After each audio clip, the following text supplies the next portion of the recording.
আহোমসকল সৰ্বশক্তিমান হৈ থাকিব। কেতিয়া শক্তিমান হৈ থাকিব? আহোমসকল সজাগ হ'ব লাগিব, সচেতন হ'ব লাগিব। আজি আমি চৰকাৰক কৈছোঁ মৰ্যাদা সহকাৰে আমাক জনজাতি কৰ্ম আৰু ছাত্ৰ এখন প্ৰদান কৰিব লাগে। মৰ্যাদা সহকাৰে। এতিয়া নিৰ্বাচন আহি আছে, 26 চনৰ নিৰ্বাচন আহি আছে, পঞ্চায়তৰ নিৰ্বাচন আহি আছে। এয়া সময়, উপযুক্ত সময়। আমি সিদ্ধান্ত লোৱা এইটো উপযুক্ত সময়।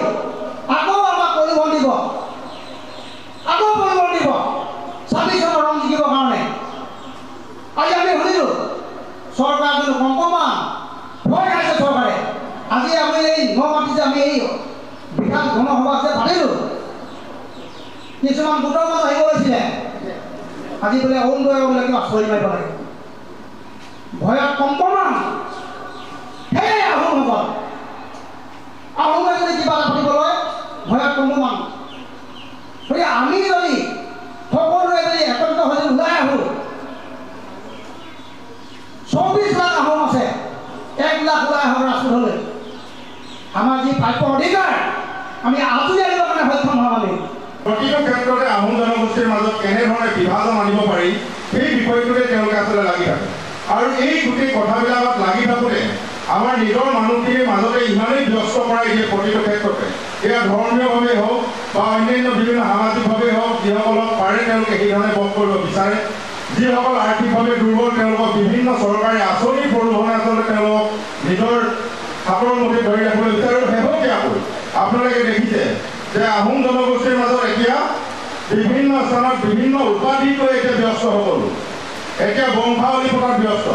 আৰু আপোনালোকে দেখিব যে এই প্ৰত্যেকটো দিহিঙীয়া হওক, বৰগোহাঁই, বুঢ়াগোহাঁই, চেতিয়া, অন্যান্য যিমানটা উপাধি আছে গগৈলৈকে প্ৰত্যেকটো উপাধিক লৈ এতিয়া বংশাৱলী পতাত ব্যস্ত। আৰু এই প্ৰত্যেকখন বংশাৱলীক আপোনালোকে যে ভালকৈ চকু দিয়ে তেতিয়া দেখিব যে ৰাজনৈতিক দলসমূহে, বিশেষকৈ এই চৰকাৰৰ পক্ষত আজি বৰ্তমান চৰকাৰ গঠন কৰি থকা এই দলটোৰ দেখিব যে এই বংশাৱলীবিলাকত তেওঁলোকে সকলো ধৰণে সহায় যোগদান কৰে। আৰু যিবিলাক ধৰ্মীয় অনুষ্ঠান আছে সেই ধৰ্মীয় অনুষ্ঠানবিলাকত তেওঁলোকে আৰ্থিকভাৱে হওক বা যেনেধৰণে পাৰে সকলো প্ৰকাৰে তেওঁলোকে সহায় কৰে। আৰু এইবাবেই কৰে যে ধৰ্মীয়ভাৱে মানুহখিনি কেনেদৰে আমি বিভাজন কৰিব পাৰোঁ আৰু শেহতীয়াকৈ উপাধিক লৈ আমি কেনেদৰে বিভাজন কৰিব পাৰোঁ। বৰগোহাঁইটোৱে মেইন নেকি, বুঢ়াগোহাঁইটোৱে মেইন নেকি, দিহিঙীয়াটোৱে মেইন নেকি, বা হাত ধৰি আহোমটোৱে মেইন নেকি, তেনেকুৱা ধৰণৰ কথা বতৰাবিলাক আজিকালি আহোম জনগোষ্ঠীৰ মাজত মিলাই দিবলৈ চেষ্টা কৰিছে। আৰু এইখিনি মানুহক তেওঁলোকে নিজৰ হাতৰ মুঠিত আচলতে নিবলৈ সক্ষম হৈছে। আৰু সেই মানুহখিনি যিখিনি মানুহক তেওঁলোকে নিবলৈ সক্ষম হৈছে সেই মানুহখিনি আচলতে অত্যন্ত স্বাৰ্থপৰ, কেৱল মাত্ৰ নিজৰ স্বাৰ্থৰ ভিতৰত জড়ি থকা মানুহখিনি তেওঁলোকে হাতৰ মুঠিত লৈ গোটেই মানুহখিনিৰ মাজত আচলতে বেমেনি নামৰ সৃষ্টি কৰিবলৈ বিচাৰিছে। আৰু এই ক্ষেত্ৰত হাত উজান দিছে এই চৰকাৰখনত থকা আহোম জনগোষ্ঠীক প্ৰতিনিধিত্ব কৰা যিসকল জনপ্ৰতিনিধি আছে, যিসকল বিধায়ক বা সাংসদ আছে, সেইসকলে কিন্তু তেওঁলোকে এটা পুৰা হাত উজান দিছে। তেওঁলোকে যেতিয়া নিৰ্বাচন কৰা সেইখিনি সময়তে তেওঁলোকে মনত কৰে যে তেওঁলোকে আহোম জনগোষ্ঠীৰ পৰা প্ৰতিনিধিত্ব কৰিছে। আৰু যেতিয়াই নিৰ্বাচনী ভোটদানী তেওঁলোকে পাৰ হয়, তেতিয়াই তেওঁলোকে হাতৰ বাগদৰি ধৰিবলৈ তেওঁলোকে সক্ষম হয়, তাৰপিছত কিন্তু তেওঁলোকে পাহৰি যায় তেওঁলোকে যে আহোম জনগোষ্ঠীটোৰ পৰা প্ৰতিনিধিত্ব কৰিছে। আৰু ভোট হেৰুৱাৰ ভয়ত আহোম জনগোষ্ঠীৰ বাদে বাকীসকল যিসকল জনগোষ্ঠী আছে, যিসকল ৰাইজ আছে, অসমীয়া ৰাইজ আছে, সেই ৰাইজসকলৰ কিজানি তেওঁলোকে ভোট হেৰুৱাবলগীয়া হয়। তাৰ ভয়ত কিন্তু তেওঁলোকে নিজকে আহোম বুলি পৰিচয় দিবলৈ ভয় কৰে।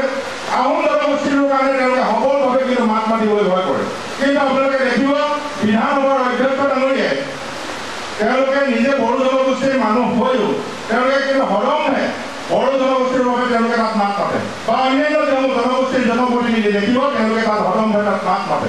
এইকাৰণে তেওঁলোকে মাত মাতে। আৰু মাত মতাৰ বাবে আজিৰ দেশতো তেওঁলোকে কিন্তু নিজৰ হাতৰ বাগদৰি ধৰি ৰখাৰ লগতে নিজৰ জনগোষ্ঠীটো তেওঁলোকে আগবঢ়াই লৈ যাব পাৰিছে। কিন্তু আমাৰ জনপ্ৰতিনিধিভাৱে কি কৰিছে যে কেৱল মাত্ৰ কল্যাণ অৰ্জনেৰে ব্যস্ত, তেওঁলোকৰ নিজৰ মাত্ৰ চকীখন সুৰক্ষিত থাকিব লাগে। আৰু সেইবাবে আচলতে আহোম জনগোষ্ঠীক বাৰে বাৰে তেওঁলোকে প্ৰতাৰণা কৰিবলৈ তেওঁলোকে সক্ষম হৈছে। আৰু শেহতীয়াকৈ আহোমৰ যিসমূহ জনগোষ্ঠীয় যিবোৰ সংগঠন আছে সেই সংগঠনসমূহৰ পিছত তেওঁলোকে লাগিব। তেওঁলোকে ডাইৰেক্টলি তাত ইনভলভ হৈ তেওঁলোকে জনগোষ্ঠীয় সংগঠনবিলাকক তেওঁলোকে বিভেদৰ সৃষ্টি কৰিব পাৰে, কেনেকৈ দুৰ্বল কৰিব পাৰে। কাৰণ এই জনগোষ্ঠীয় সংগঠনসমূহে জনগোষ্ঠীটোৰ উত্তৰণৰ কাৰণে, জনগোষ্ঠীটোৰ অধিকাৰ সাব্যস্ত কৰাৰ ক্ষেত্ৰত যিধৰণে সজুৱে সংগ্ৰাম কৰিছে, এই সংগ্ৰামখন তেওঁলোকে কেনেকৈ এই সংগ্ৰামখনৰ স্পীড ব্ৰেকাৰ লগাব পাৰে তাৰ কিন্তু তেওঁলোকে আলুপুৰ উঠাব চেষ্টা কৰি আছে। আৰু তাত আমাৰ একাংশই কিন্তু ভুল গৈ আমাৰ একাংশই নিজৰ স্বাৰ্থ বৃদ্ধিৰ বাবে তাত কিন্তু হাত উজান দিছে। গতিকে মই আহোম জনগোষ্ঠীৰ ৰাইজক আহ্বান জনাইছোঁ যে এই যিসকল প্ৰলোভনদাতা, এই প্ৰলোভনদাতাৰ যাতে আপোনালোকে বিক্ৰী নহয়।